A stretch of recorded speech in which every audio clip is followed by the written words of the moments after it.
কোরবানির বর্জ্য অপসারণ নিয়ে ঢাকা দক্ষিণ সিটি কর্পোরেশনে ব্রিফিং করছেন প্রশাসক আব্দুস সালাম। সরাসরি চলে যাচ্ছে সেখানে।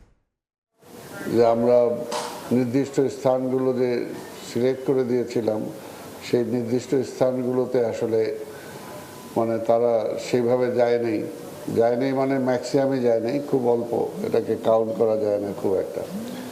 সেই কারণেই আমাদের কোরবানির পশুর বর্জ্য সংগ্রহ করতে যে স্বাভাবিকভাবে কিছুটা বেগ পেতে হয়েছে।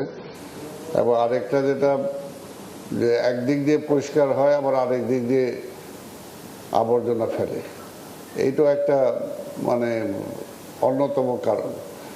কারণ আমরা দেখেছি বিভিন্ন জায়গায় কোরবানি হয়তো কেউ সকালে ভোরবেলা শুরু করেছে, কেউ 10টায়, কেউ 12টায়, কেউ দুপুরের পরে, 2টার পরে, এবং যখন যা শেষ হয়েছে তখনই তারপর সেই আবর্জনাগুলো তারা করেছে।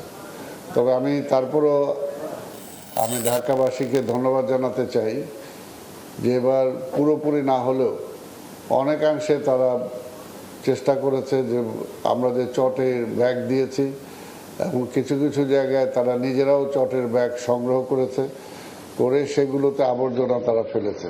এটা যে একটা ভালো মোটিভ, এটার জন্য আমি অন্তত তাদেরকে স্বাগত জানাই। যে ভবিষ্যতে এটা যদি 100% হয়ে যায়, তাহলে নগরীর ভোগান্তি আমাদের অনেকটা কমে আসবে। এবং আস্তে আস্তে আমি বিশ্বাস করি, যেটা আমি বলতেছি যে 2 বছরে চেহারা পাল্টে দেব, এই জনগণকে নিয়ে সেটা সম্ভব আমি বিশ্বাস করি। এটা আস্তে আস্তে যতটুকু আমরা প্রেশার দিব, পার্সু করব, তাদের কাছে যাব, আমার মনে হয় তারা সচেতন হবে এবং তারা এই কাজটা করবে। সরাসরি যুক্ত ছিলাম ঢাকা দক্ষিণ সিটি কর্পোরেশনে, ব্রিফিং করছেন প্রশাসক আব্দুস সালাম।